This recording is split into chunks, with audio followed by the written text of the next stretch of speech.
Boa noite, pessoal. Estamos começando mais um estudo. Hoje, dia 30 de abril. Hoje nós vamos fazer um tema especial. Nós vamos falar sobre a terapia cognitivo-comportamental, né? E a sua possível interação com a questão da espiritualidade do paciente, né? E a condução de hoje é com a nossa colega Andréia. Andréia, com você, fica à vontade. Obrigada. É, eu fiz, então, com base na terapia cognitivo-comportamental, padrão, né? As técnicas padrões, elas são utilizadas para depressivos e ansiosos.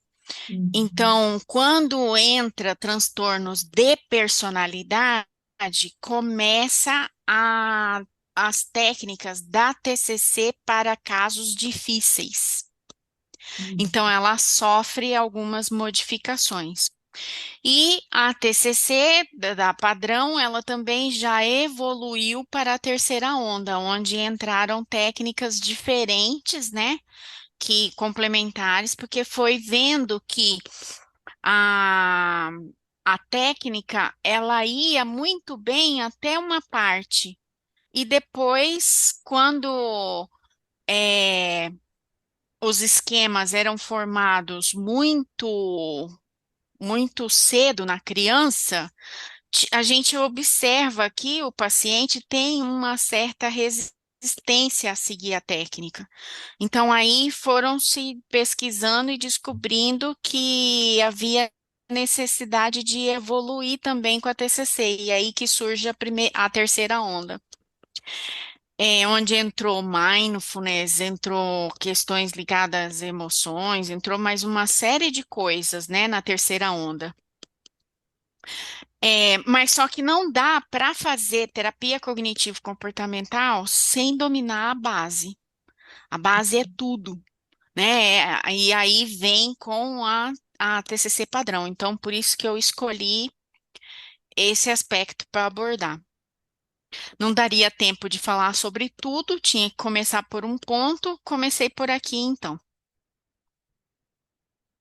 Como diz o outro, comecei pelo começo, né? Então, onde tudo começou? Com esse bonitinho, né, do Aaron Beck, meu queridinho. É, existem mitos em relação à terapia cognitivo-comportamental de que teria sido uma evolução do behaviorismo, e isso não é verdadeiro. Ela foi uma O Aaron Beck, ele trabalhava na equipe do Freud. Então, ele era psicanalista de origem. E, e ele foi fazer uma pesquisa, era um psiquiatra, ele morreu com 100 anos, né? E coisa mais bonitinha, ele só morreu depois que ele entregou o livro CTR, que era a revisão dessa terapia cognitivo-comportamental da terceira onda. Então, depois que ele entregou o livro, que estava assim prontinho para ser publicado, é que ele faleceu, não foi nem um dia antes. E faleceu com aquela, diz a filha dele, que faleceu com aquela satisfação de ver, né, a revisão completada.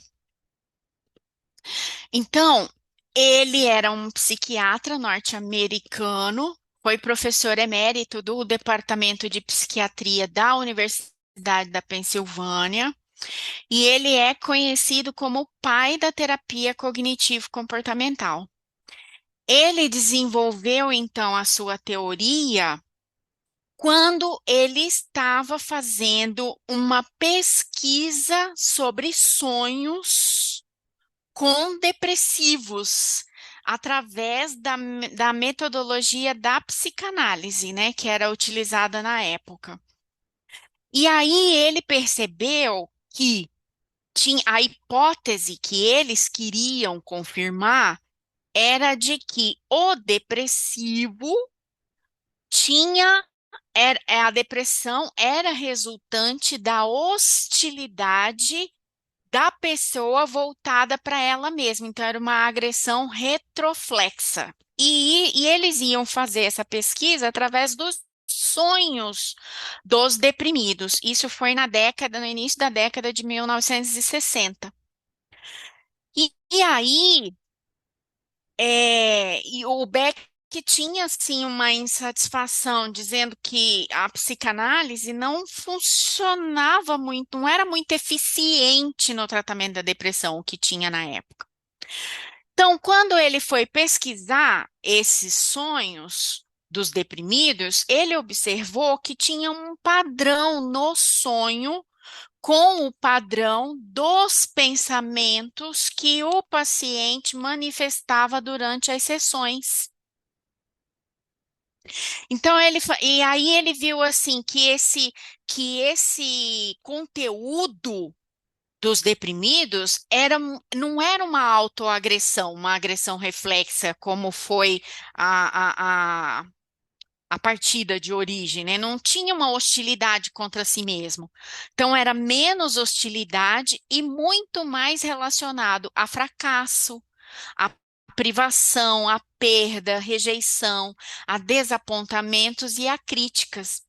Então, nesse momento, não sustentou a hipótese motivacional de que o depressivo tinha necessidade de sofrer. Essa era a pesquisa, que ele gostava de ficar naquele sofrimento.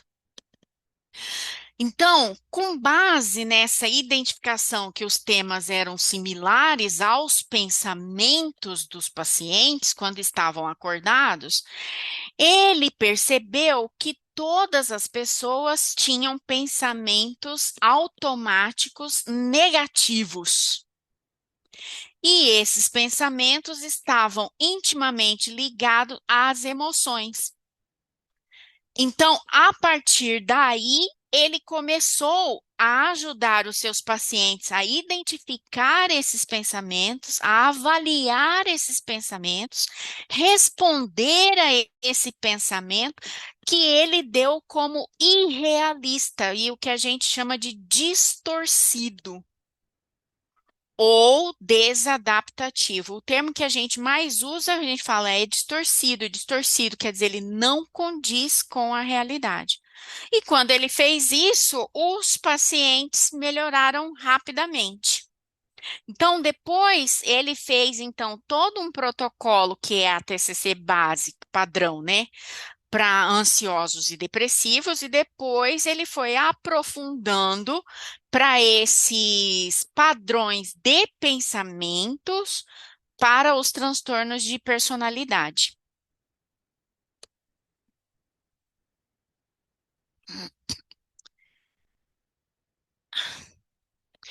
Então, a terapia cognitivo-comportamental, ela é um tipo de método de abordagem terapêutica que é considerado como sendo breve quando comparada com as outras abordagens. Então, na época, né, psiquiatra norte-americano, né, toda aquela padronização que o americano gosta de DSM, de CID, de não sei o quê, de, né, de tentar controlar a doença, mais os planos de saúde. Então, o Beck, ele tinha uma intenção de que o tratamento pudesse ser feito em 12 sessões, porque ele trabalhava num ambulatório hospitalar.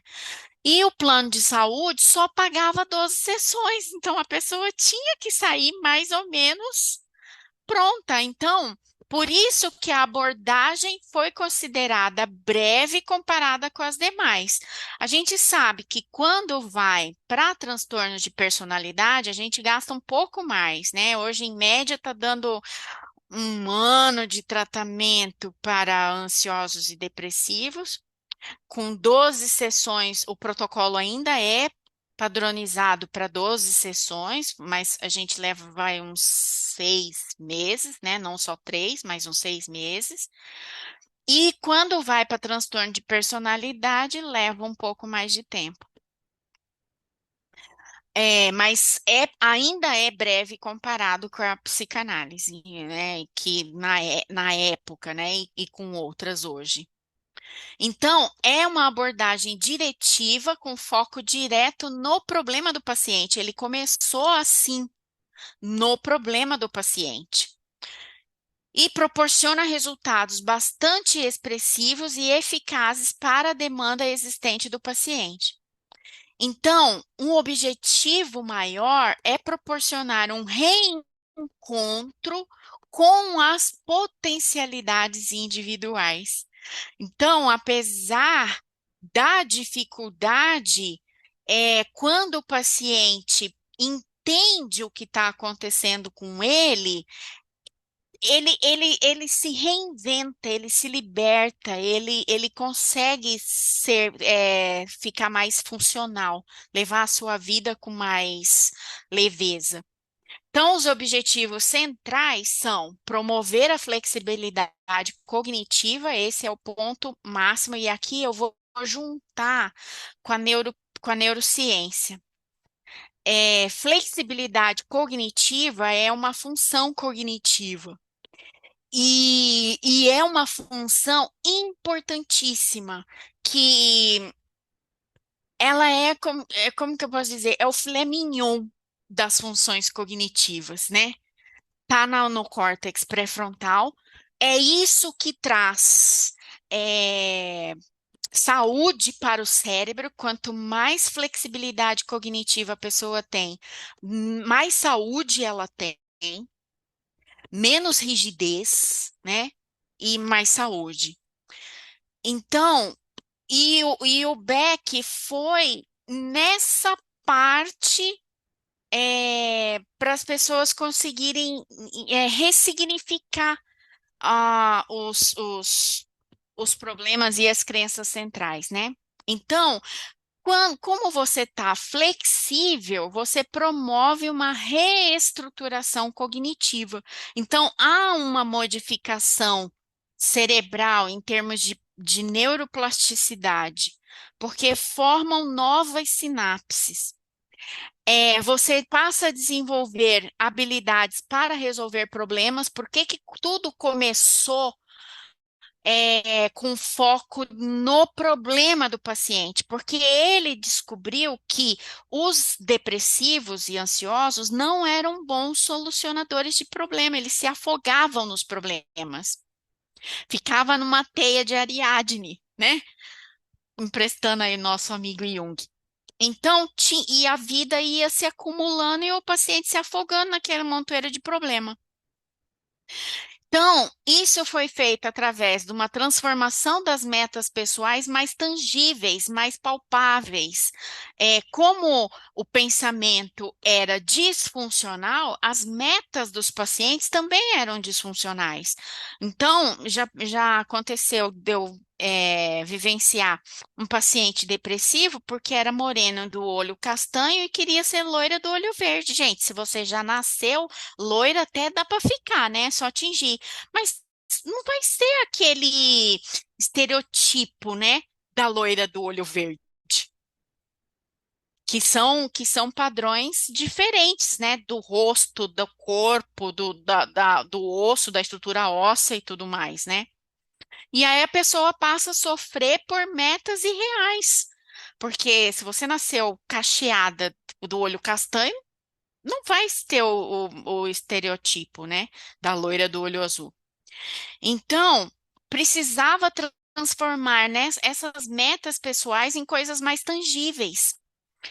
Promover a generalização, então, aí depois que o paciente aprendia essa parte, ele passava a generalizar em outras situações de vida.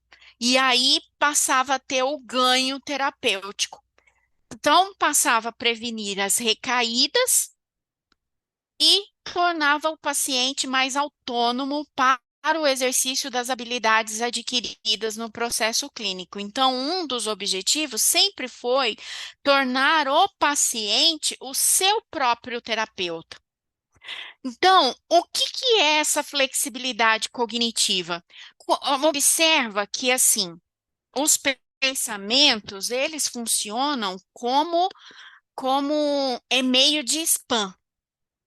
Você recebe aquele e-mail de spam, você não se cadastra, você não entra em lugar nenhum e aquilo vira gremlin, né? Uma gotinha, você recebe 1000 e-mails de spam. Então, o pensamento também tem esse fluxo intenso da produção de pensamento.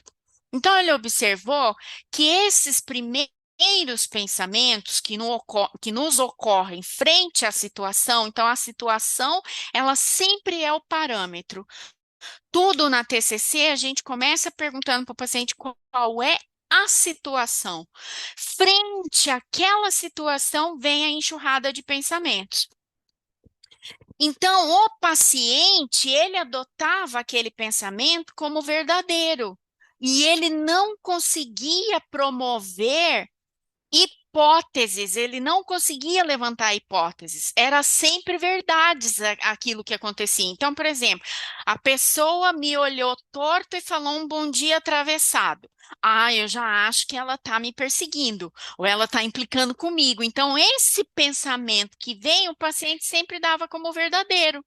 Então, a flexibilidade cognitiva, ela consegue fazer com que o paciente levante, transforme pistas, com que ele faça coleta de dados, com que ele perca tempo, invista tempo analisando a situação e transformando esses dados, essas impressões, em hipóteses. E aí depois é que ele vai a cada alternativa levantada, a cada hipótese levantada, ele vai investigar para ver qual das hipóteses pode ser verdadeira. Então a gente sai daquele pensamento de tudo ou nada. Isso é flexibilidade cognitiva. Então, quando você estabelece uma meta para uma área da vida, você fala assim: quero ter um relacionamento. É, um relacionamento saudável. Tá, mas o que que é um relacionamento saudável? E aí começa a investigar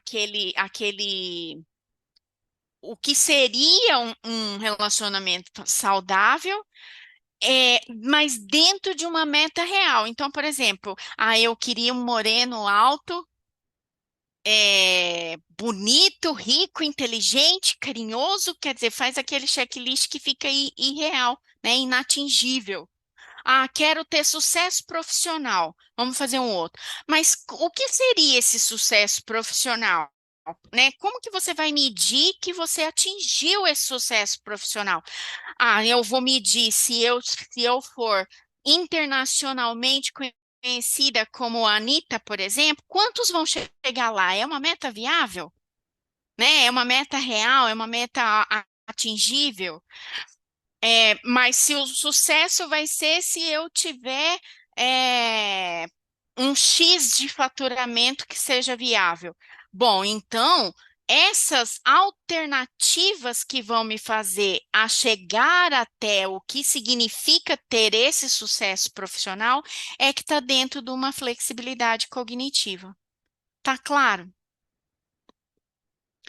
Então, diante da situação que é incômoda, procurar interpretações alternativas ao invés de ficar preso na primeira interpretação que nos ocorre, que não é necessariamente a mais realista ou funcional. Então, essa primeira interpretação que vem de bate-pronto, que ela é reativa, ela provavelmente é distorcida, não condiz com a realidade. Eu aqui, como vocês estão vendo, eu aproveitei o slide do Instituto de Terapia Cognitiva, que foi onde eu fiz a minha formação, né? Então, não reinventei alguns slides, não. Então, é, o paciente passava a viver o ciclo da realidade. Eu penso, eu sou. Se eu sou, eu ajo como eu sou e tenho um resultado conforme eu agi, né? Então, se eu penso que eu sou uma fracassada, eu sou uma fracassada. Então, eu ajo como fracassada. Eu fujo dos desafios profissionais, eu fico ansiosa, fico presa nos desafios, nas dificuldades para atingir um sucesso, passo a não desenvolver as minhas competências e as minhas habilidades e vou colher um resultado de fracassado. Logo, essa crença passa a ser é, autorrealizável, né? Bom, então, o protocolo utilizado pela TCC, ele começa sempre com uma avaliação inicial, que é uma anamnese que a gente faz do paciente, e aí o passo seguinte, a gente estabelece junto com o paciente a lista de problemas e metas. Esses dois passos é que leva o terapeuta a fazer o planejamento da intervenção. Então, aqui na lista de problemas e metas, já dá para o paciente, já é uma primeira ferramenta que a gente começa a fazer com ele, para ele aprender qual é realmente o problema. Porque muitas vezes eles ficam naquela teia, né, se afogando naquele problema e não consegue fazer uma análise precisa de qual é o problema que ele precisa resolver. Então, aí o segundo passo é reconhecer as emoções, como elas são evocadas, com que intensidade e frequência elas são evocadas, quais são os pensamentos que dão base a essas emoções, como a pessoa reagiu, qual a adequação entre as emoções e as respostas comportamentais. Então, aqui começa a ter a flexibilidade cognitiva, porque a gente passa a, in- a interpretar esse pensamento com outras possibilidades. E aí, então, quando eu esclareço a natureza do problema, eu gero estratégias de solução, eu tenho base para tomar decisão, eu implemento soluções e eu verifico e monitoro os resultados. Então, a gente ajuda o paciente à resolução de problemas. E a gente faz a investigação das crenças intermediárias e as crenças centrais, que são suposições e regras que levam a pessoa a agir. Então, aqui tem a reestruturação cognitiva. Então, esse é o protocolo básico, padrão. Bom, então, através dessa definição das metas terapêuticas, então, é que eu começo a estabelecer a estratégia de intervenção.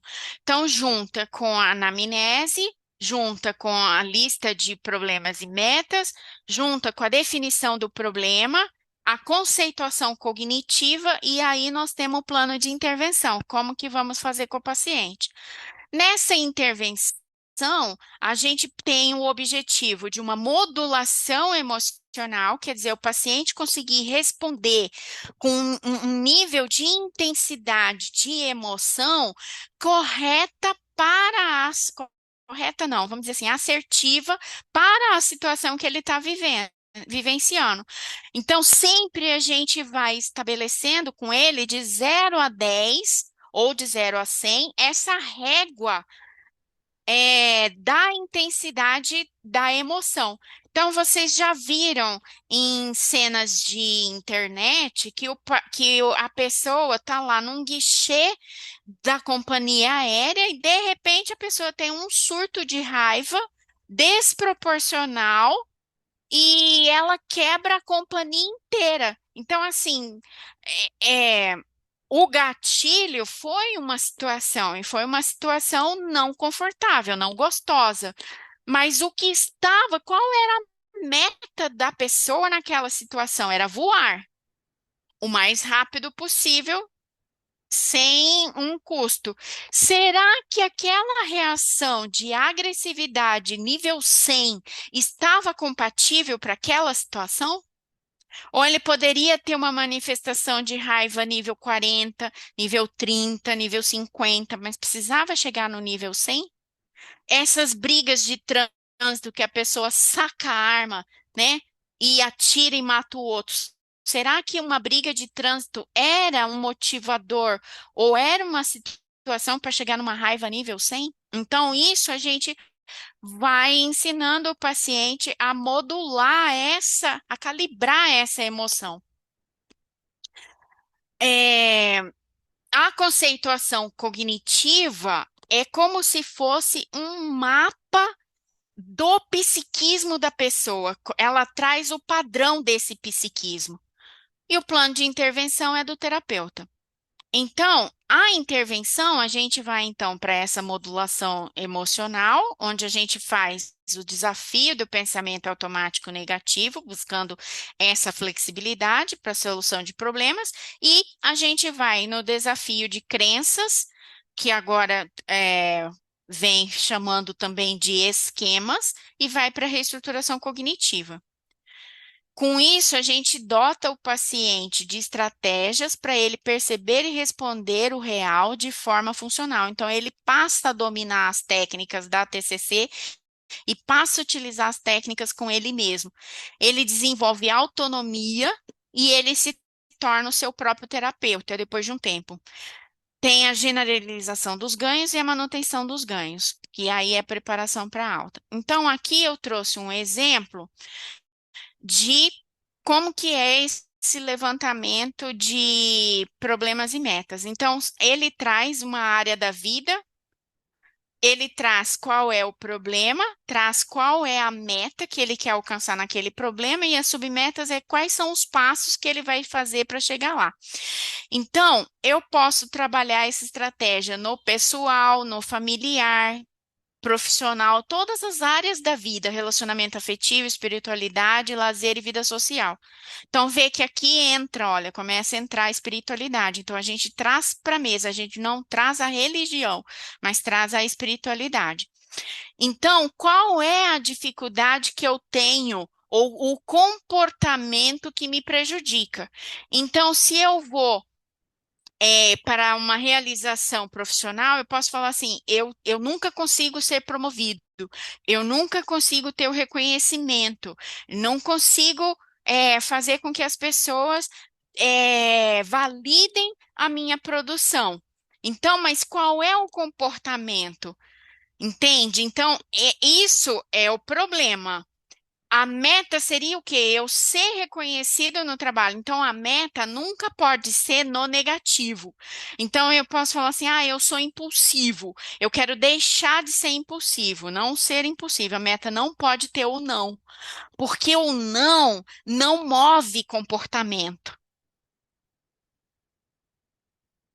Então, a meta, ela tem que ser algo no positivo, que move, que faça com que o paciente gere um comportamento novo, um comportamento de crescimento, um comportamento mais assertivo. Tá certo? Então, qual a meta? O que eu poderia fazer para mudar, para atingir essa meta? Que aí são o passo a passo que a gente as etapas que a gente vai desenhar para atingir aquela meta. Bom, e aqui a abordagem de resolução de problemas. Então, o Beck viu que os portadores de transtornos emocionais, eles têm dificuldades comportamentais e eles são maus solucionadores de problema, por isso que eles se afogam. Então, através desse exercício da LPM, a gente consegue ajudar o paciente a definir operacionalmente qual é o problema. Então, a definir a meta, a gerar estratégias alternativas para essa solução, vai selecionar qual a melhor estratégia, vai implantar a estratégia selecionada e vai monitorar os resultados para ver se ele atingiu ou não. Não atingindo, você volta pro passo número 2, e aqui a gente sempre observa o que está por trás, impedindo que o paciente alcance essa solução do problema. Quais são as crenças básicas que ele tem, os valores que são impactados pelo alcance da meta. positiva ou negativamente, porque aqui tem o ganho secundário. Então, só gera mudança no paciente quando a relação desvantagem e vantagem ela está equacionada, onde o paciente tem mais desvantagem do que vantagem. Aí ele paga o custo da mudança. Enquanto ele tiver muita vantagem, naquele comportamento disfuncional, os benefícios que ele tem com aquela disfuncionalidade, ele não paga o preço, o custo da mudança. Então, ou seja, ele não resolve aquele conflito, né? Ele fica ainda patinando. Então, os depressivos e ansiosos partiam-se do pressuposto que eles vivenciavam uma vulnerabilidade cognitiva.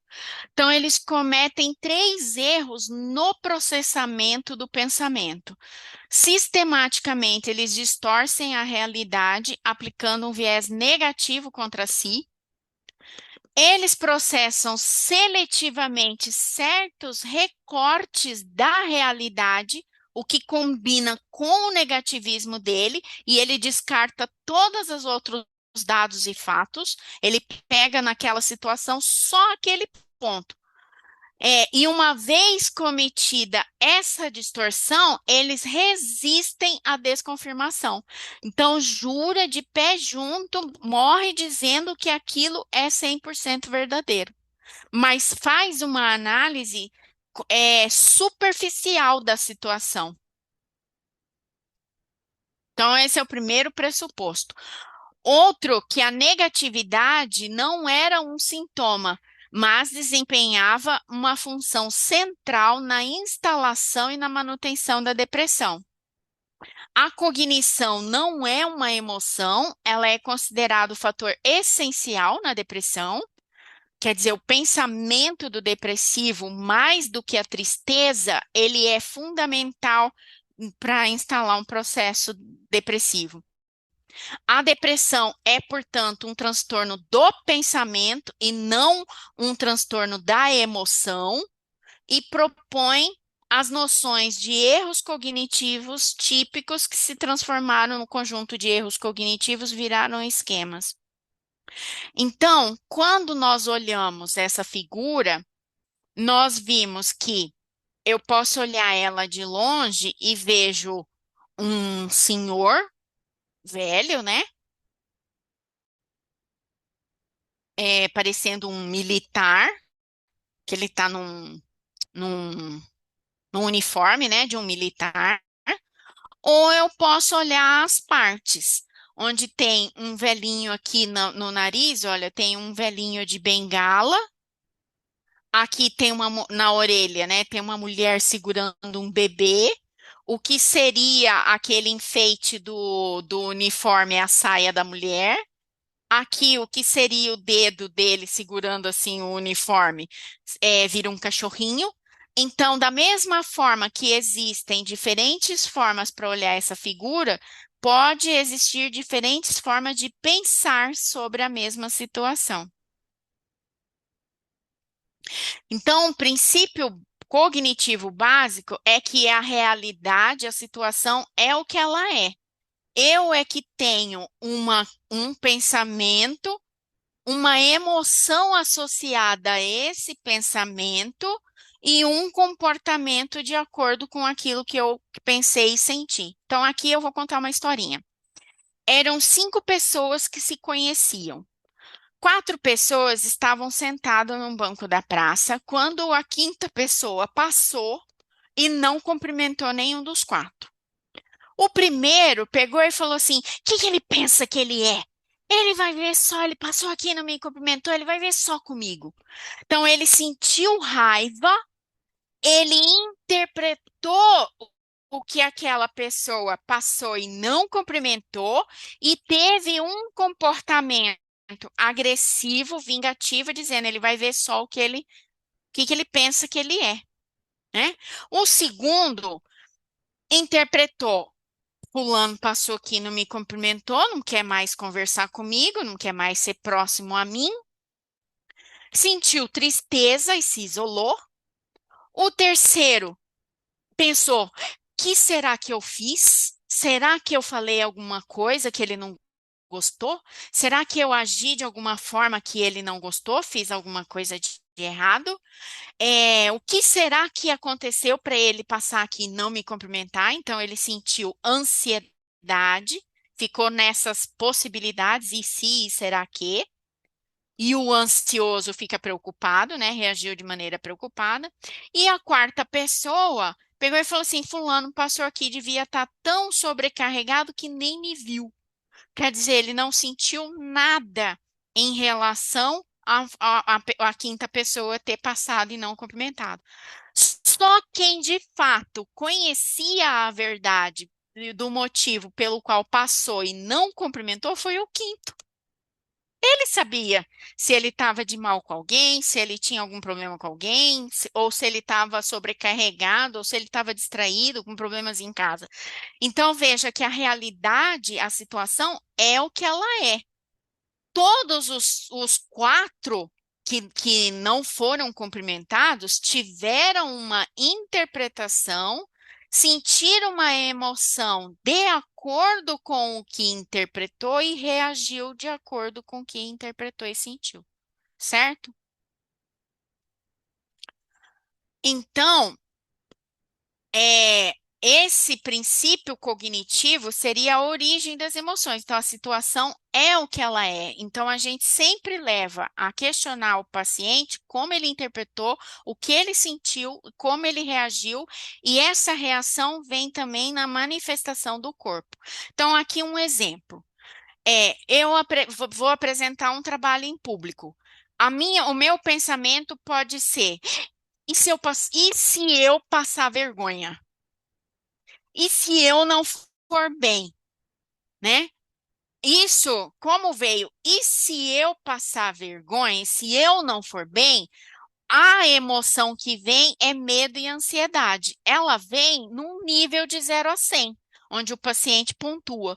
E aí, como ele vai reagir? Ele vai tentar ficar no controle, ou ele vai ficar ruminando como vai ser aquela apresentação, ou ele vai evitar apresentar e aí ele nega o convite e não vai, né? O corpo dele vai ter suor exacerbado no frio, pode arrancar a pele dos dedos, olhos trêmulos, sobressaltados, pode comer compulsivamente, que são algumas reações físicas do sintoma de ansiedade.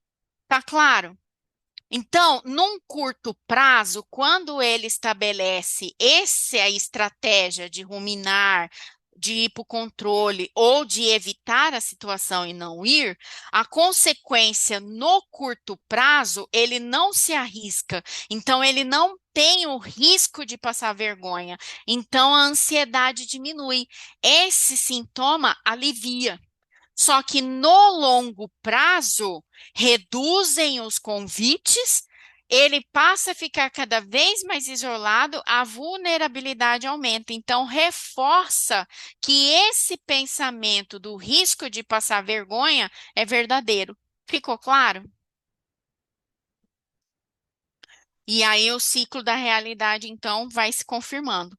Então, as situações, elas sempre são o que elas são.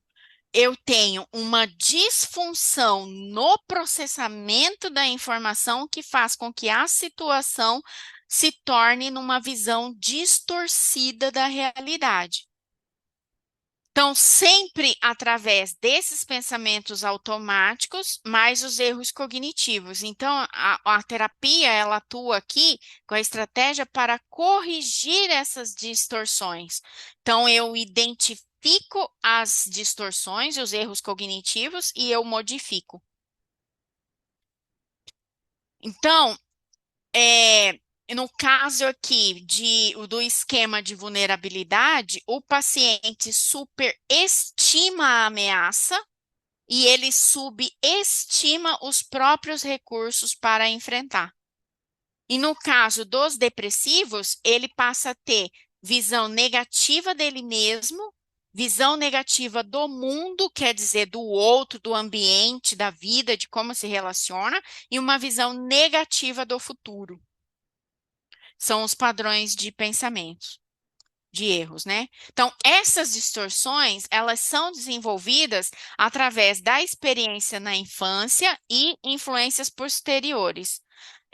Pode vir aqui dos cuidadores, dos professores, de pessoas admiradas, de autoridades e tudo mais. Depois eu vou detalhar um pouco mais como que surge isso, porque são três componentes que compõem essas distorções. Então, aqui alguns erros de pensamento. Pensamento do tipo tudo ou nada. Você vê uma situação em apenas duas categorias, bom ou mal, bom ou ruim. Catastrofização, você prevê o futuro negativamente, sem considerar outros resultados prováveis, então sempre catastrofiza. Desconsideração do positivo, você diz para si mesmo que a experiência, atos ou qualidades positivos não contam, foi sorte. Então, foi o que o Murilo falou, né? Se eu for bem, outro leva mérito, foi sorte. E se eu for mal, aí a responsabilidade é minha. Então, é desconsideração do positivo. Argumentação emocional, você pensa que algo deve ser verdade porque você sentiu.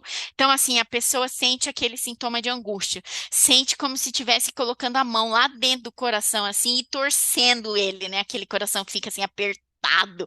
Aí, como ele sente aquilo, aquela sensação traz veracidade para o que ele está pensando. Sabe? Como se fosse premonição. Porque você sente, então você acredita que isso de maneira tão convincente que acaba desconsiderando as evidências contrárias. Rotulação, você coloca rótulo global e fixo em si mesmo e sobre os outros, e sem considerar outras conclusões. Então, aqui acontece muito assim, quando o paciente fica raivoso. E ele fala assim: ah, a pessoa fez de propósito, porque a pessoa é assim. Então, quando ele dá a certeza que o outro fez de propósito, sem trazer fatos e dados e evidências que comprovem que de fato foi de propósito, a raiva está instalada. E aí o comportamento vai ser o esperado para a raiva. É, e aí fica mais difícil dele considerar outras possibilidades quando vem com a rotulação. Maximização e minimização, quando você avalia a si mesmo, outra pessoa ou situação, você maximiza o negativo e minimiza o positivo. O filtro mental, você presta atenção indevida a um detalhe negativo em vez de considerar o quadro geral. Leitura mental, você acha que sabe o que os outros estão pensando, sem considerar outras possibilidades prováveis, e aí põe aquela crença que eu penso que o outro está pensando, ou que o outro agiu assim porque ele estava pensando aquilo, como sendo 100% verdadeiro. Supergeneralização, você tira uma conclusão negativa radical que vai além da situação atual. Personalização, você acredita que outros estão se comportando negativamente por sua causa, sem considerar outras explicações possíveis. Pensamento do tipo eu deveria, eu devo, tem que ser assim, deve ser assim. Tem uma ideia fixa estabelecida de como você e os outros deveriam se comportar-se, sentir-se mal em caso das expectativas não sejam realizadas. Aqui é a margem para frustração. Frustração é descendente, ela é filhinha da raiva. Porque o que significa que eu criei expectativa? Que a coisa deveria, que a situação deveria se resolver desta forma, deveria se resolver desta forma. Então, eu criei uma régua, eu criei uma expectativa de resultado. Eu não foquei na meta, mas eu foquei no resultado que tem que ser conforme o que eu idealizei. Então, a frustração vem para qualquer resultado que seja diferente disso. Visão em túnel, você apenas vê os aspectos negativos da situação. Esse eu coloquei os principais erros cognitivos, mas a gente tem mais de 20. Acho que são uns 30 e pouco. Então, a premissa básica do modelo cognitivo de psicopatologia na TCC é que o indivíduo ativamente constrói a sua realidade, que foi o ciclo da realidade que eu coloquei lá atrás. Ele pensa, ele interpreta aquela situação, ele cria uma realidade, né, uma verdade, ele sente, ele age de acordo com aquela verdade e ele tem o resultado de acordo com o que ele pensou.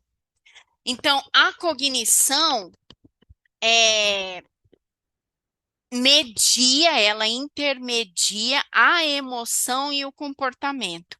Pensamentos automáticos negativos são sempre espontâneos, pré-conscientes e podem ser acessados voluntariamente. Então, esse primeiro pensamento que eu tenho, ele é pré-consciente e ele é voluntário. Não existe pensamento automático positivo.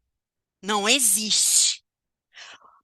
O positivo é treino. É uma habilidade desenvolvida.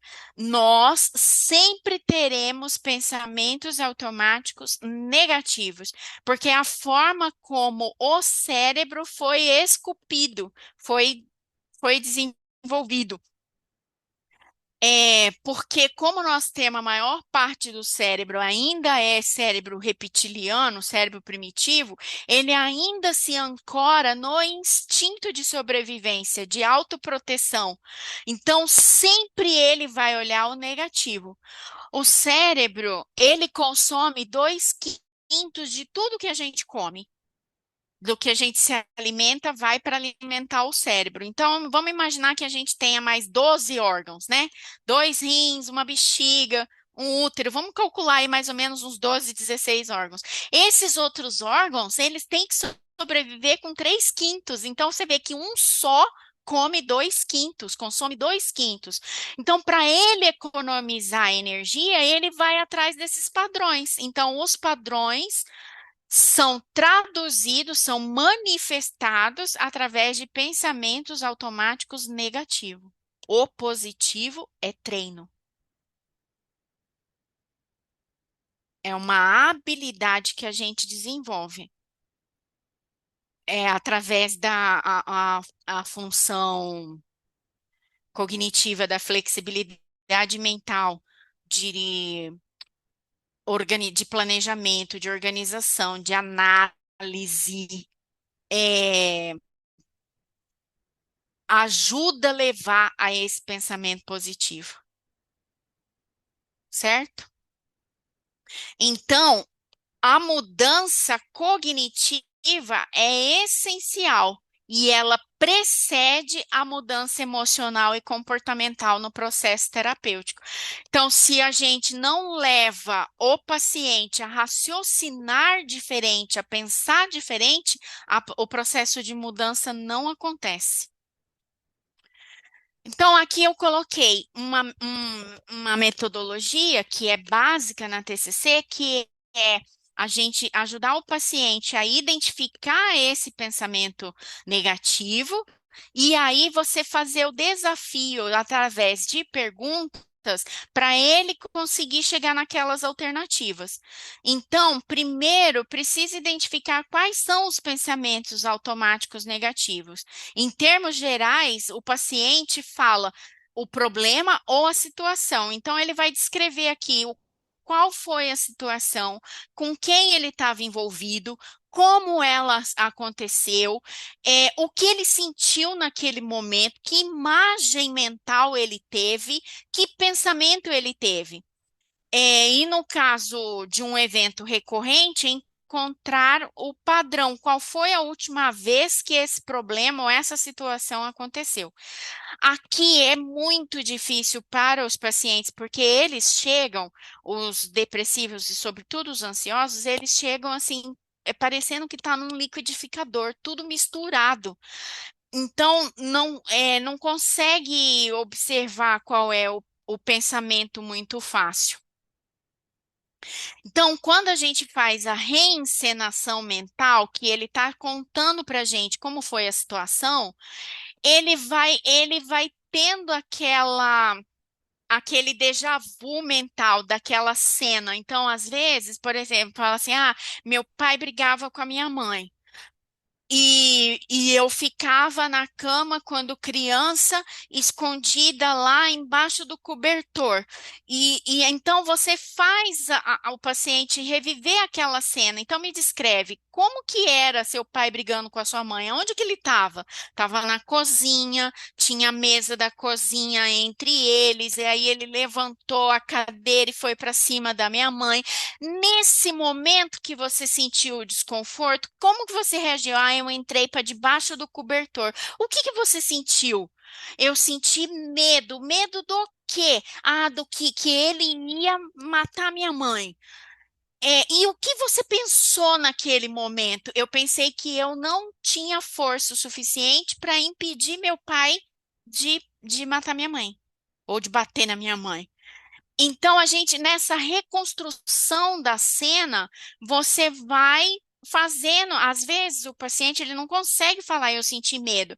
Então, você evoca através das sensações no corpo. O que que você sentiu? Meu coração disparou, eu não conseguia respirar, eu suei frio, eu paralisei. Então, aí a gente vai ajudando o paciente a nomear qual é a emoção que está por ali e assim, e a dar uma nota de 0 a 100, qual é a intensidade que ele sentiu dessa emoção. E aí a gente pergunta: o que estava passando na sua mente? O que você estava pensando quando você começou a se sentir mal, em palavras e imagens? O pensamento é a parte mais difícil para o paciente trazer.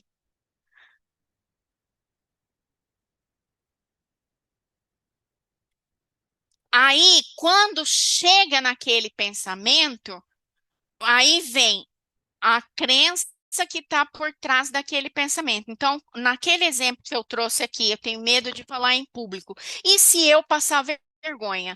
De 0 a 100, a gente pergunta para o paciente, de 0 a 100, o quanto esse pensamento de se eu passar vergonha é verdadeiro?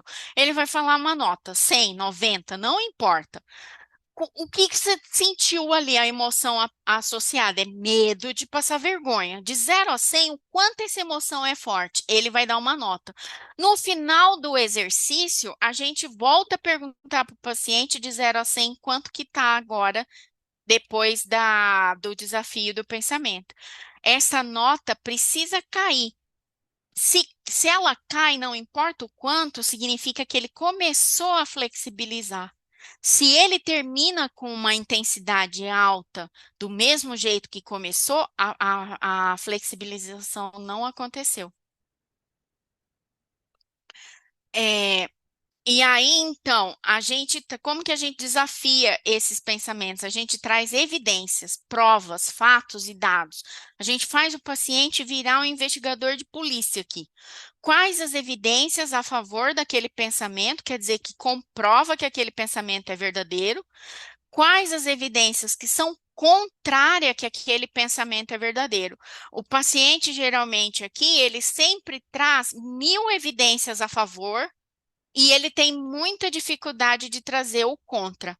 Quando ele tem dificuldade de trazer as evidências contrárias, que o pensamento não é verdadeiro, a gente faz com que ele projete em outra pessoa como que uma outra pessoa reagiria frente a essa situação, para trazer essas evidências contrárias, né? Como que eu aconselharia a outra pessoa na mesma situação e que evidências eu tenho que apoia essas alternativas. Então, se eu trouxe lá no meu exemplo, e se eu passar vergonha, quais são as evidências que comprovam que eu vou passar vergonha? Eu não domino o tema, eu gaguejo, eu não sei em que posição eu vou ficar lá, as pessoas podem julgar o que eu estou fazendo.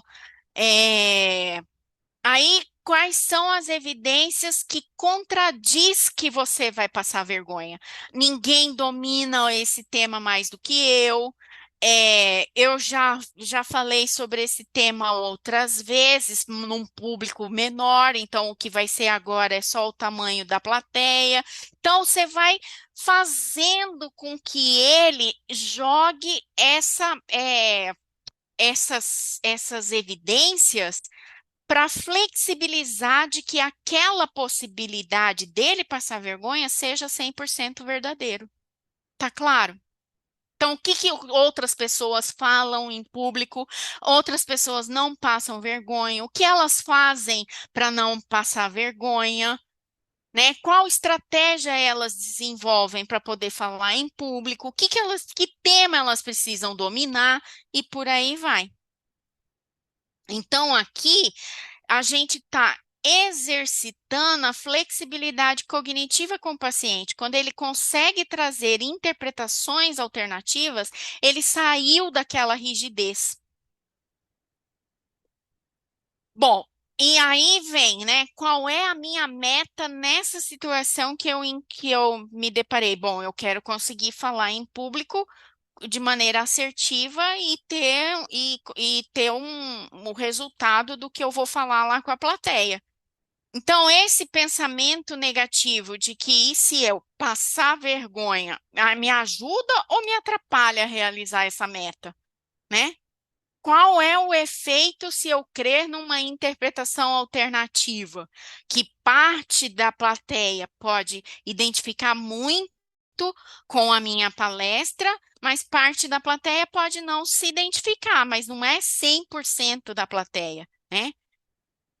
E se eu passar vergonha for 100% verdadeiro, o que há de tão negativo por trás dele? Aqui começa a dar pistas do esquema que está favorecendo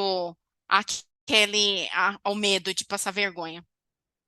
E aí, como resultado, reavalia o pensamento de 0 a 100, quanto que está no final, e como que eu vou lidar com esse problema no futuro, né? Porque tudo tem que ter, lembra que depressivos e ansiosos não são bons solucionadores de problema. Então, tudo conclui com como eu posso agir numa outra situação.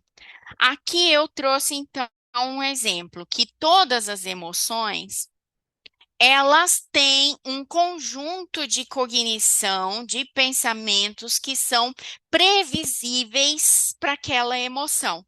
Então, nesse caso aqui da raiva, irritação, fúria, ódio e derivadas, geralmente é uma regra interna que foi violada.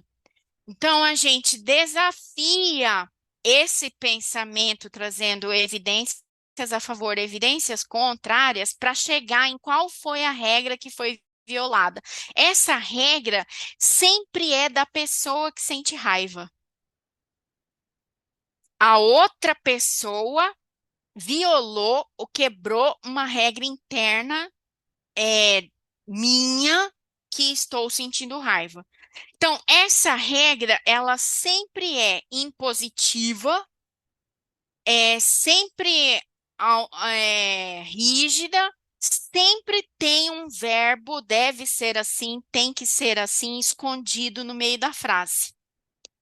Então, quando a gente pergunta para o paciente o que a outra pessoa não deveria ter feito, é mais fácil da regra vir. Ah, ele não deveria ter falado comigo desse jeito. Mas quais são as evidências que você. Que jeito que ele falou? Ah, ele foi grosseiro. Quais são as evidências que você tem que ele foi grosseiro? Será que não é o tom de voz dele ou só não é a forma com que ele reage? Então, os pensamentos da raiva sempre estão ligados a pensamentos de injustiça ou prejuízo, a um desrespeito, a ter sido enganado, ter sido agredido, depreciado, ironizado, humilhado. E aí, o comportamento que vem logo depois, quando eu penso, eu tenho a emoção, elas são gêmeas siamesas, não se separam, e elas estão fora do meu controle. Então, é aquele e-mail de spam que sobrecarrega a minha caixa. Mas a decisão se eu vou abrir o e-mail ou não O comportamento, como eu vou reagir frente à situação, está no meu controle. Então, o comportamento reativo, impulsivo, não raciocinado, é, da raiva é sempre retaliação, punição, agressão, discutir, brigar, ofender, guardar rancor, vingar, agir na defensiva, se calar, fechar a cara, julgar o outro ou julgar a si mesmo, agir com arrogância, ironizar, cobrar, ressentir. Então, agiu dessa forma, pode saber que foi o comportamento reativo. Não houve um processamento da situação. A pessoa só reagiu ao desconforto que sentiu, né? Então, a terapia leva ele a fazer toda essa análise da situação que nós vimos lá atrás, análise dos pensamentos automáticos, analisar, transformar as pistas em hipóteses para daí resolver se posicionar. Então, qual é o comportamento de crescimento da raiva? Você usa essa energia para resolver, para se posicionar, para colocar limites, para dialogar de maneira assertiva. Então, você passa por limite nessa agressão, nesse desrespeito que você está sofrendo, de maneira assertiva e não de maneira retalhada ou agressiva. Porque se eu ajo com agressividade, o outro vai reagir como? Sendo agressivo também, né? Atacando também. Então, quando eu tenho duas pessoas no ataque, não tem entendimento. Então, aqui eu trouxe como exemplo todas as outras emoções. Olha, a tristeza tem os pensamentos que são característicos e tem o comportamento reativo e para onde a terapia tem que levar. Então, assim é para a tristeza, para o medo, para a raiva, eu já ilustrei no anterior, para o nojo e para a alegria. Aí você fala, mas a alegria também tem comportamento disfuncional? Tem, porque ela entra na euforia. Então, é uma alegria em desequilíbrio, num abuso de prazer, onde, por exemplo, você passa a ter um comportamento compulsivo, passa a drogar-se, passa a exagerar, a excitar-se, agir por impulso, agir com sarcasmo, né? E por aí vai. Então, esse, esse, esse conjunto de pensamentos automáticos negativos, eles têm eles têm um padrão de crenças que foram se formando na infância. E são desenvolvidas muito cedo, né? Então, são crenças que nós damos ou que nós escutamos na nossa educação que dá um significado atribuído à experiência e para a circunstância. Então, essas crenças, elas se formam o bebê quando nasce, ele tem um temperamento que é próprio dele, e aí ele em contato com o ambiente passa a ter contato com o estilo parental, né, o estilo de educação, que pode ser participativo é o melhor, mas que no passado tinha muito autoritário, negligente, indulgente ou permissivo, e ele vem com necessidades básicas que não são atendidas. Então, essas necessidades básicas que são cuidado, segurança e proteção, expressão das emoções, da espontaneidade, da autenticidade, do lazer, do afeto, da empatia, da validação, da autonomia e limites, a necessidade de pertencer, de autorrealizar. Então, o conjunto dessas três coisas, dessas experiências, faz com que as crenças sejam desenvolvidas. E o conjunto dessas crenças que a gente põe um padrão chamando de esquema, o cérebro entende como ameaça. Ameaça porque esses pensamentos, essas crenças vão dizer quem eu sou, como eu me relaciono com o outro e como será o meu futuro. Então, aqui eu coloquei só como que se armazena essas necessidades básicas não atendidas quando a criança ainda não desenvolveu a linguagem, ela fica com uma memória emocional. Eu não gosto de usar os livros usam o termo memória inconsciente e memória consciente. Eu não gosto desse termo.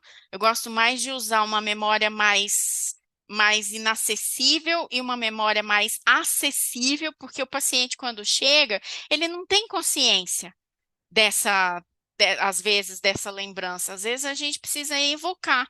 Então, depois da linguagem, é mais fácil da pessoa evocar aquela situação que foi vivida na infância. Geralmente, em torno de 5, 6 anos, os pacientes começam a trazer 6, 7, 8, né? Aquelas situações que foram traumatizantes. Antes disso, ele não traz. Então, quanto mais cedo acontece, antes da linguagem bem desenvolvida, o trauma, mais rígido é a sinapse, mais rígido é o esquema, porque ele traz muitas sensações corporais que ficam armazenadas na amígdala. E essas memórias pós-linguagem, elas já ficam armazenadas no hipocampo. Então, são memórias mais fáceis de se acessar. Mas toda e qualquer necessidade não atendida, o cérebro armazena como ameaça. Ele passou por uma dificuldade. Então, ele tem que ficar esperto no processo de aprendizado. Certo? Então, lembrando que a situação é o que ela é, eu uso os esquemas como uma falha no processamento dessas informações, né, da situação, que faz com que eu tenha uma visão distorcida da realidade. Qualquer situação, eu vou ter um pensamento e uma emoção que estão fora do meu controle, que vai me gerar um processo de aprendizado. Então, por isso, o cérebro interpreta como uma ameaça. Só que os comportamentos estão no meu controle para eu fazer novas escolhas. E aí, então, eu deixo de agir de maneira impulsiva e virando um hábito para agir de uma maneira de comportamento de crescimento. Bom, então o conjunto de crenças ligada à vulnerabilidade me produz ansiedade, é sempre casca de cebola. Vamos supor que esse mapa do psiquismo seja uma cebola, esse conjunto de esquemas. Fora da casca, por fora desse esquema, é sempre raiva e ansiedade. Dentro desse esquema é sempre tristeza, que é o que me leva à depressão. Então, quando a gente acessa esses esquemas e quando a gente ressignifica esses esquemas, a gente vem sempre de fora para dentro. Onde tem uma raiva, tem uma tristeza embaixo. Ela está protegendo essa tristeza. E essa tristeza é do eu sou. Eu sou incapaz, eu sou um fracassado, eu sou não merecedor de amor, eu sou um lixo, eu não valho nada, está sempre na definição do eu sou. E aí, para a gente lidar com essa dor desse eu sou de maneira negativa e distorcida, as pessoas criam estratégias compensatórias, que é de evitação, fuga e esquiva do perfeccionismo, do controle, da agressão, das ruminações e por aí vai. Então, esse comportamento, a forma como eu estou agindo, ele é consciente. As pessoas veem, eles estão na superfície. A emoção é consciente. O pensamento automático negativo que provocou a emoção e o comportamento, ele é pré-consciente. Por isso, o paciente não sempre chega em sessão sem observar o pensamento que está por trás.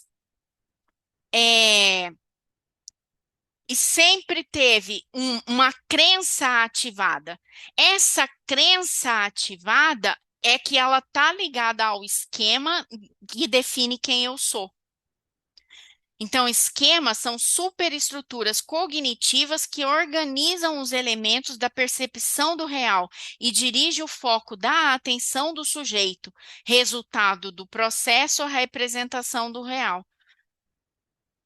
Então, sempre tem uma experiência de vida que foi relevante, que transformou uma crença básica disfuncional, que faz com que o evento crítico se repita e a crença é ativada. Então, vamos supor que a criança ouvia muito assim, você não tirou 10, você tirou 10, você não fez mais do que a obrigação.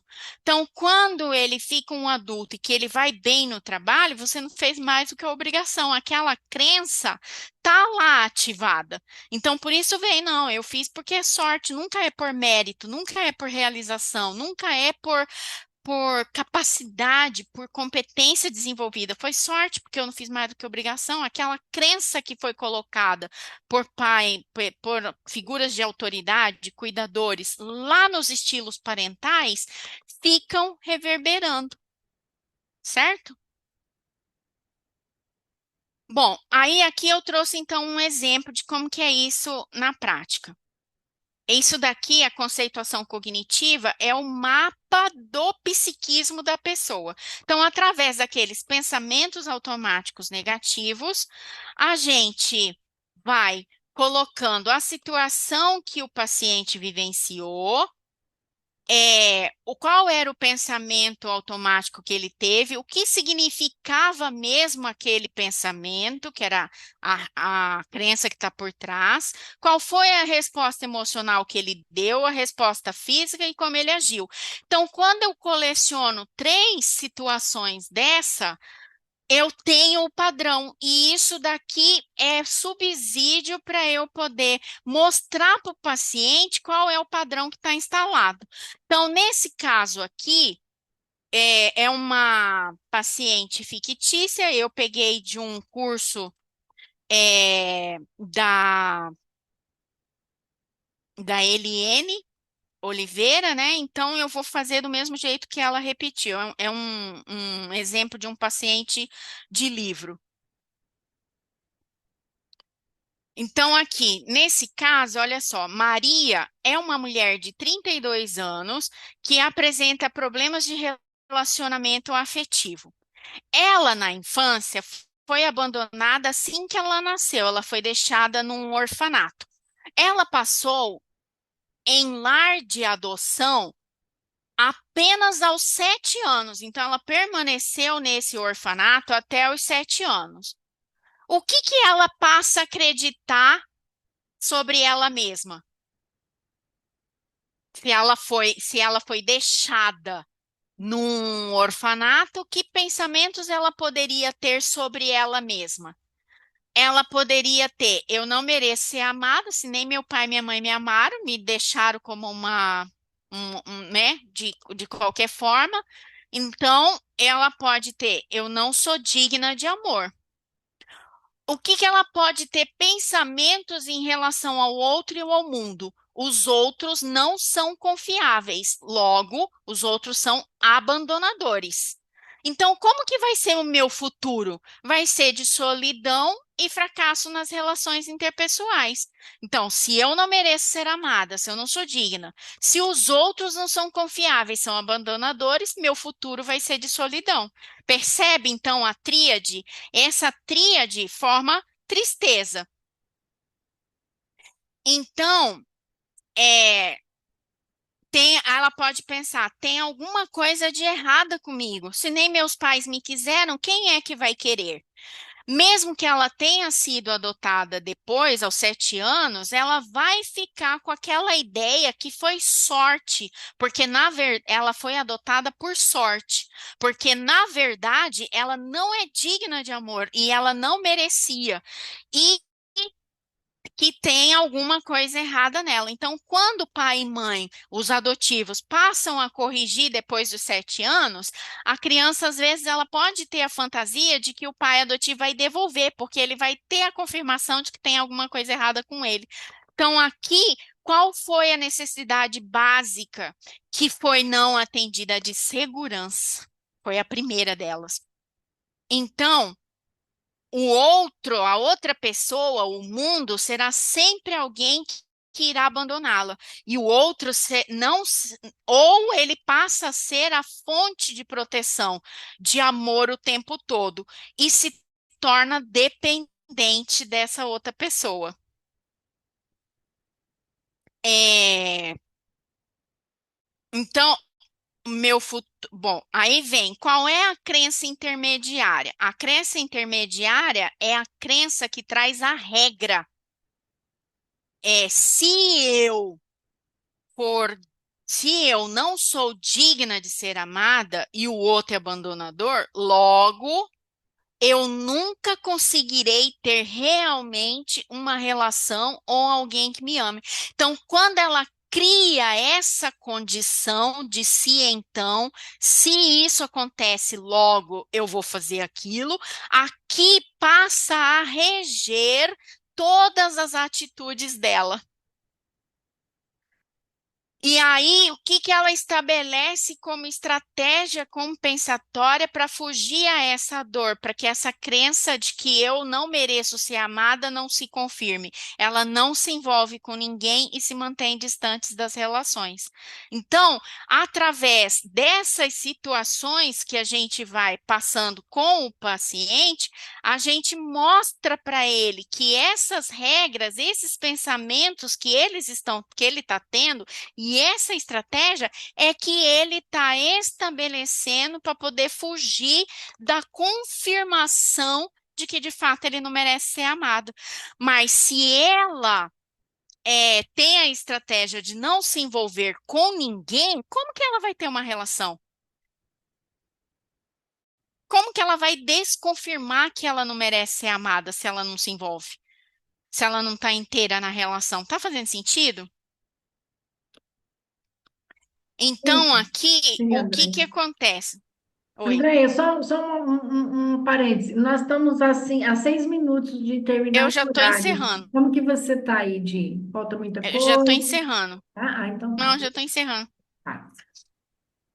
Então, aqui, olha, a pessoa, ela pode ter como estratégia compensatória de manter a ideia, a manter essa crença como sendo verdadeira. Então, aqui, de manutenção, se eu não sou digna de ser amada e o outro é abandonador, logo eu serei abandonada, então nunca terei relações amorosas. A manutenção dela seria abraçar a crença, ou seja, não se envolve, boicota em todos os relacionamentos. Tem dificuldades para se relacionar com outras pessoas, só se quando se relaciona são só com pessoas indisponíveis emocionalmente e assim sucessivamente.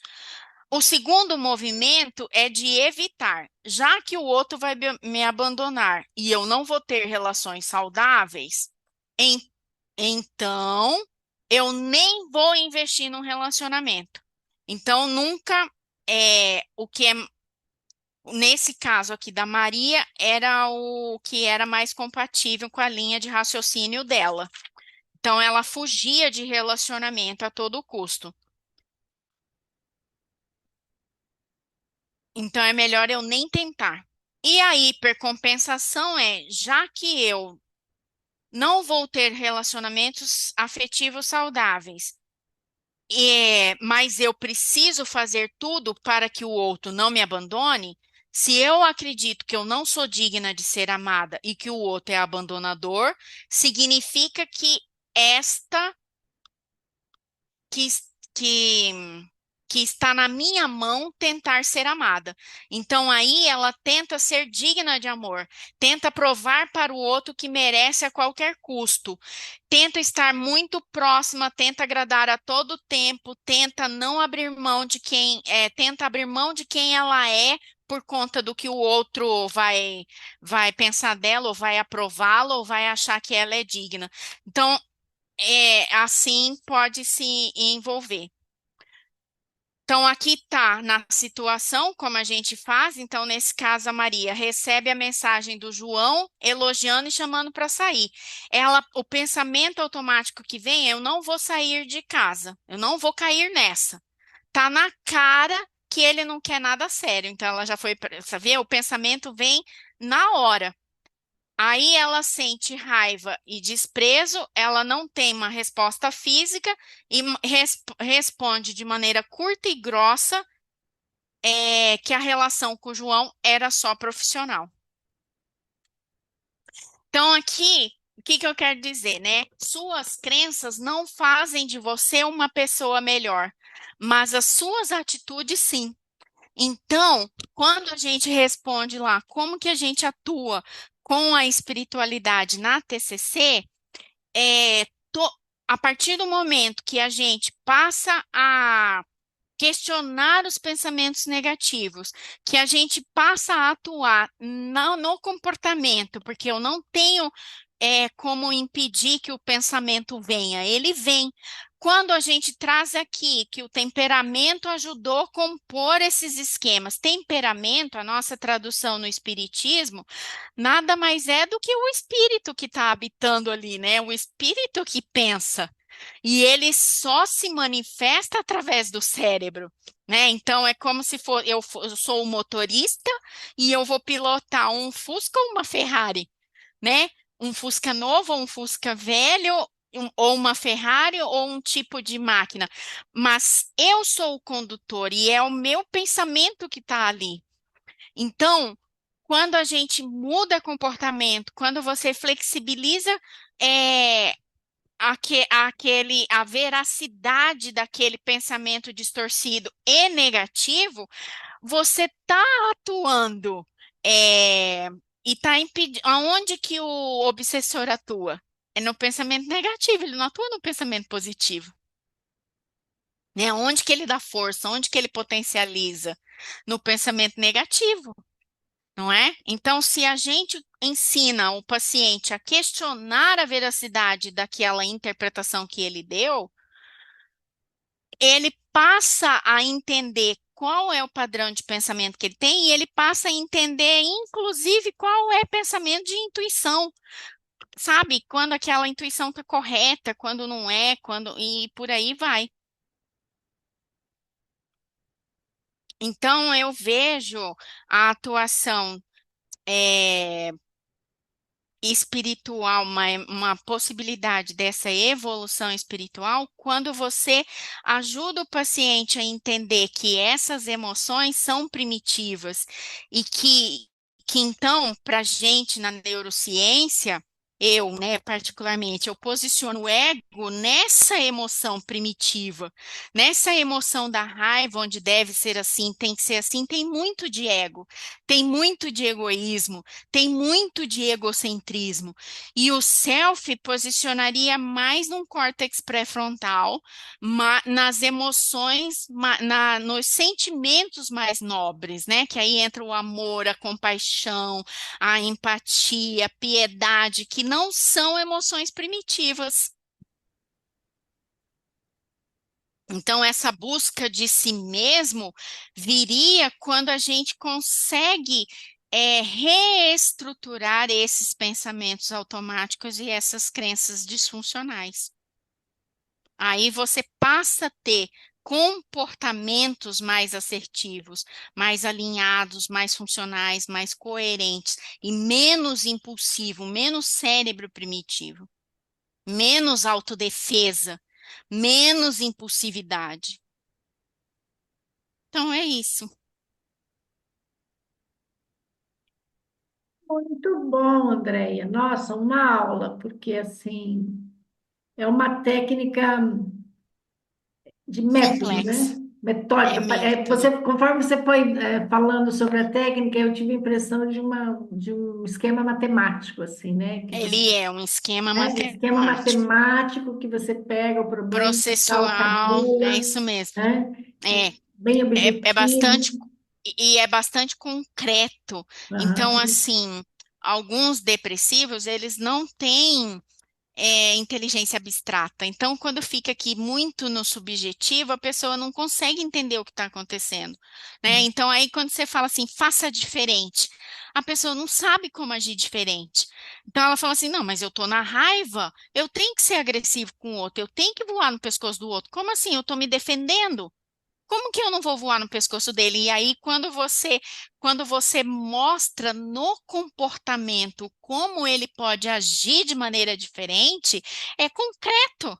Você dá exemplo, você faz roleplay, você faz ele vivenciar, você faz ele agir no comportamento, na atitude para fazer de maneira diferente. E quando eu ajo de maneira diferente, eu também modifico o meu pensamento. Ele influencia também. Olga, Já partindo para os finalmente, que nós temos reunião daqui a pouco,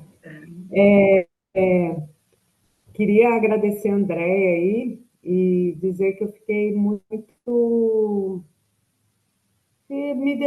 O que mais me deixou assim, eu conheci um pouquinho, pouca coisa da TCC, mas o que mais me deixou assim pensando foi o fato da gente ter pensamento negativo automático. É, Eu uhum. vou ficar cuidando disso, vou ficar prestando atenção em mim todos para os ver. pensamentos são automáticos e negativos.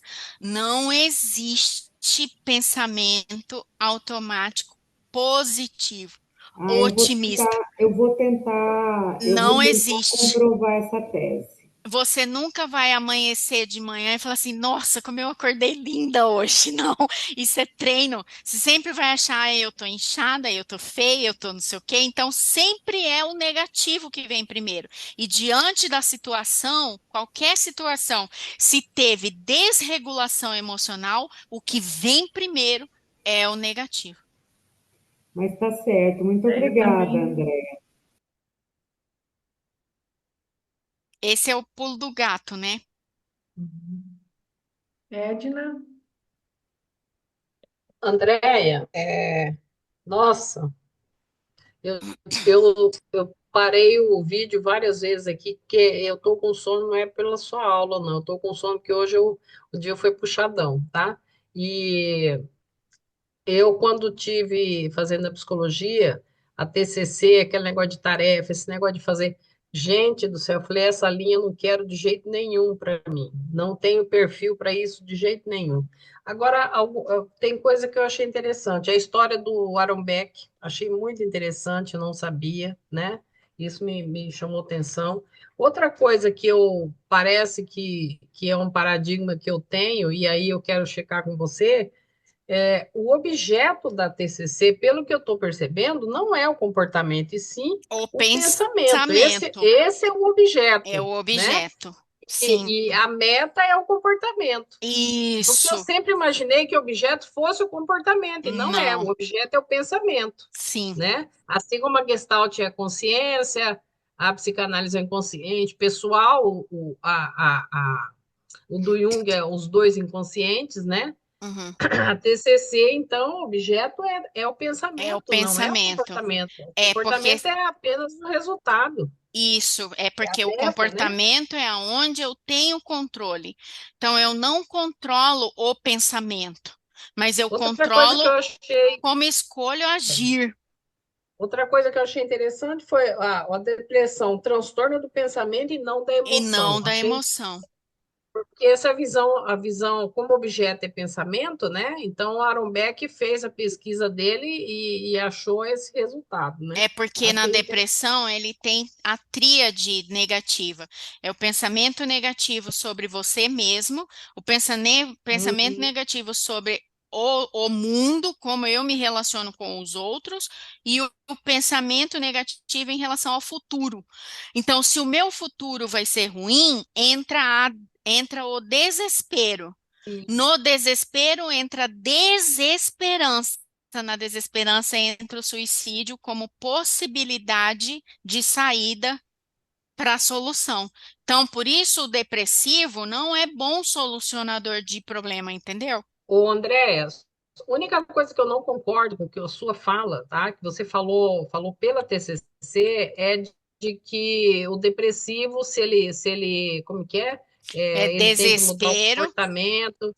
Hum? Não, então, assim, eu não concordo com isso, porque cada linha teórica tem a sua forma de tirar a pessoa da depressão, tá? Então, assim, a sua forma de pensar como TCC não teria outra solução. E tem sim, tá? Então, Como não assim, cada teria outra linha solução? Não estou entendendo. é assim que eu entendi como você falou, tá? Mas eu não Eu estou não vou lembrar entendendo. agora.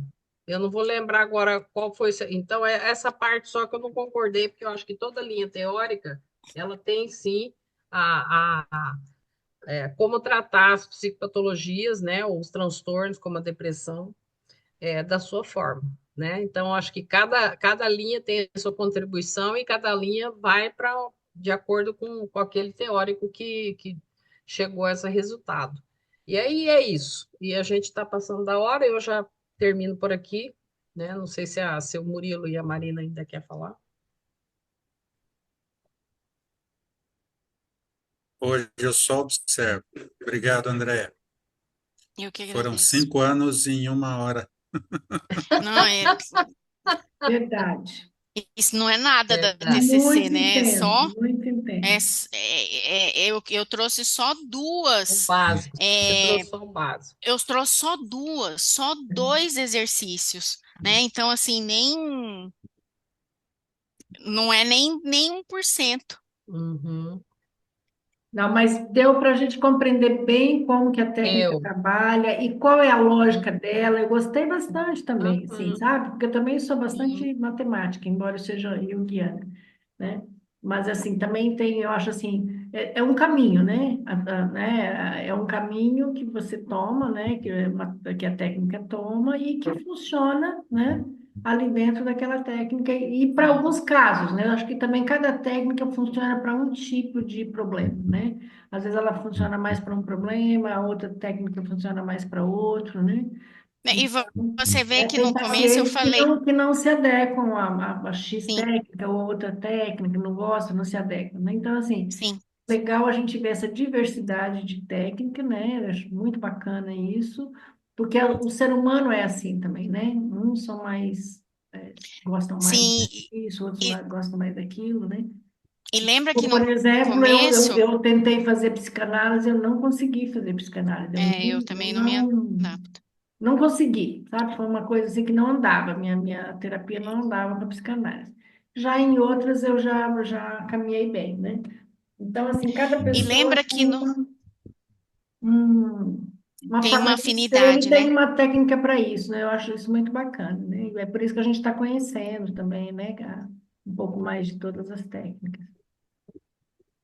E Marina, lembra que no começo eu falei que esse que eu estava trazendo era a TCC padrão, que essa técnica só serve para ansiosos e depressivos. Transtorno de personalidade não serve, tem que ter técnicas para paciente, para desafios clínicos.